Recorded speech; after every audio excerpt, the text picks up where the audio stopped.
Good afternoon, Rob Grimes with the IFBTA, and I'm really pleased to do another one of our Meet Our Members, although I will say before we get started here that we have met this member before. We've met the individual. You may not know the company, you will know the company, and I will assume that you actually do know the company, SageNet.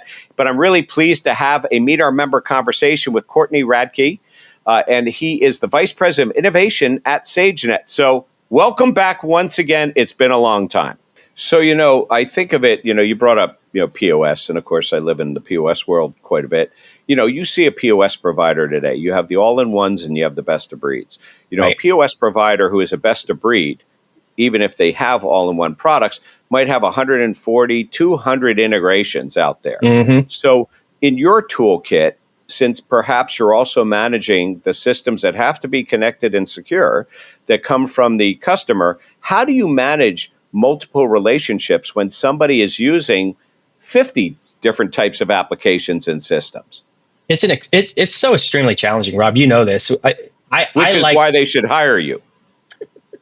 Yes, exactly. We like to work with organizations that understand that there is a lot of complexity in getting to simplicity. And we want to work with the organizations that have standards such as API, standardized APIs, right, where we're making a single call and we know that this call and what it's supposed to do for this POS or this solution is going to be the same for all of the other ones. We run into the challenges where sometimes either their legacy or organizations have gotten kind of cute and they want it to be their own locked down ecosystem, right, and platform. The point of a platform, of an ecosystem, is not to be closed. It's to be open and to make sure that integrations work seamlessly, flawlessly with a standard versus if you're in that environment, you are theirs and theirs alone. Well, you don't need the operators to be technical, technology people. You need them to use what's there. And since there are choices, it has to be a seamless, easy use. Right. You're not trying to make their job harder. We've had this conversation before that the technology is supposed to free up the restaurant operators to do what they're supposed to be doing, right? Is to operate their business, support their customers, and be brand ambassadors. And if technology is getting in the way of that, then that's probably the wrong technology investments. And so we're trying to always be driving towards that of our number one job is to make the customer and their end customers happy and enjoy those experiences. If we're getting in the way, then we're doing something wrong. Oh, you just jumped ahead to one of the thoughts because I was going to say to you, what's the definition of a customer? Now you've cleared it up for us. So we have the customer who's the operator, and then they have their end customers. Don't you have to be able to provide support for both in this environment because end customers get connected too? Exactly. So when they're trusting us as their technology provider, as their managed service or managed digital experience provider, you just said it. The operators at the store are not necessarily technology experts. So if there's a question, we want them to be armed with easy answers as possible to support their end customers on the other side of the counter. But when something goes wrong, we also want them to know that we are there to help support them, not just their customers, but them as our customers. So we do truly want to be there for all facets of the business, every point of purchase, path of purchase. If we're supporting it, we want to be there to be able to answer those questions for them. Is it always supported on an outsourced basis where the customer or the end user customer knows it's outsourced, or are there times that you actually work on a white label basis where they don't know that they're not getting support directly from the company? Yeah, it's both, and it really depends on what that service is. So you try to make a technology as transparent as well, because it's the experiences that it drives. It's not the logo on the boxes in the back of the store. And they want to know that the experience that they're getting is brand X's experience. They just happen to partner with us to provide it. So you try to make it as seamless as possible. We try to be an extension of each one of our customers, an extension each one of our brands. So when they're calling in for support, it is this restaurant's support team that it just happens to be us. And we know they're calling in from that restaurant. We know the playbook. We know the solution that's there and route them to the quickest solution. So how do you work closely enough as you're scaling up for a customer and onboarding them? How do you capture the essence of their culture? Because when you're delivering the service, whether it's a franchisee or whether it's an end user customer, you are representing them. And you did say that sometimes you might actually work white label. So how do you prepare your staff, and what makes it different to really understand the culture and operations of the people that you're serving, and then the people that they serve beyond that? Don't ever assume.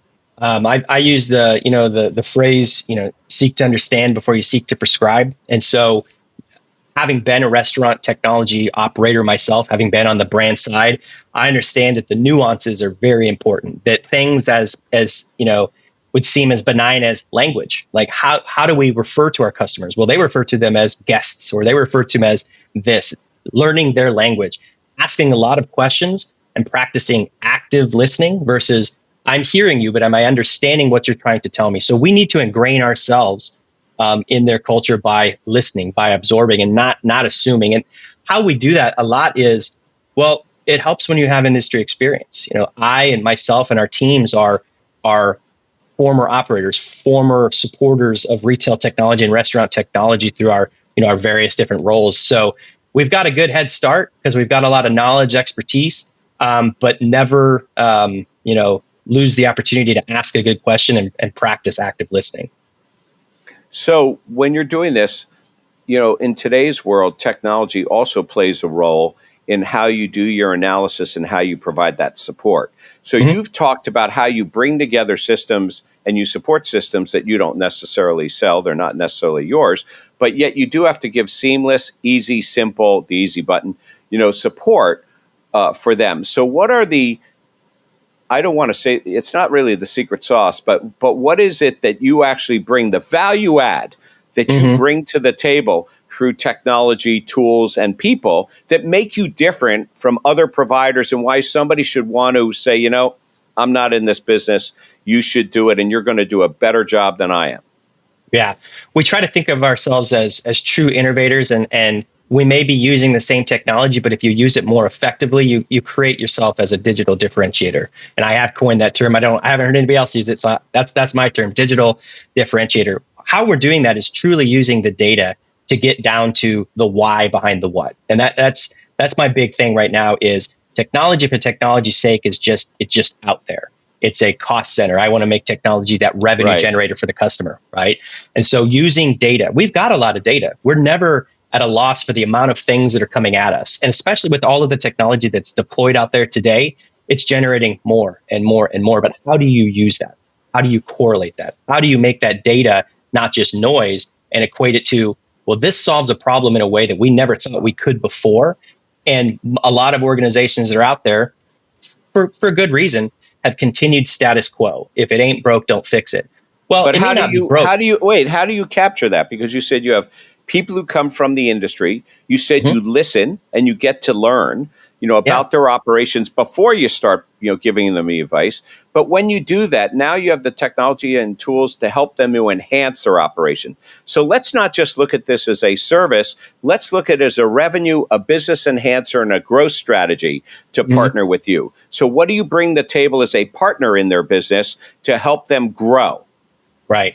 Yeah. So we patent a lot of behind the scenes software technologies that, as you said it before, what is the secret sauce? This technology is this technology is this technology. It's commodity until you layer some things on top of it. So what we do is we have a lot of thinkers and innovators in a kind of a skunkworks approach. We're not afraid to try things. We're not afraid to fail and fail forward in our own environments. And it's through those learnings that we can say, this would be a great idea. And because we've been around for 27 years, because we have so many long-term customers, we've built that trust with them that they want to test with us. They want to try cool things as well. And so how do we learn? Well, they tell us, because when we put these technologies into the organizations, I don't remember who said it, but it becomes one of those things like the iPhone fingerprint unlock. You never know you needed it, but now you can't live without it. And so we like to take that approach, is really working with our customers. But you also bring them, you have a lot of experience, so you can bring technologies to light because you also work with other customers.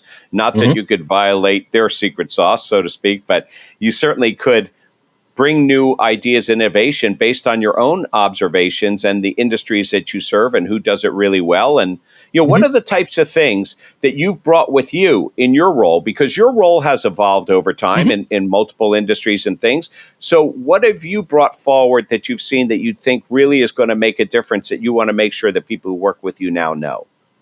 I always tried as the brand technologist and then kind of on the OEM cybersecurity network side to move forward that platformization strategy of, well, we compete in some areas, but we shouldn't compete in what information is out there for the customers to make their decisions against. And so creating that open ecosystem, that open framework is something that I've tried to tout both on the brand side and the OEM side, and now on the MSP side.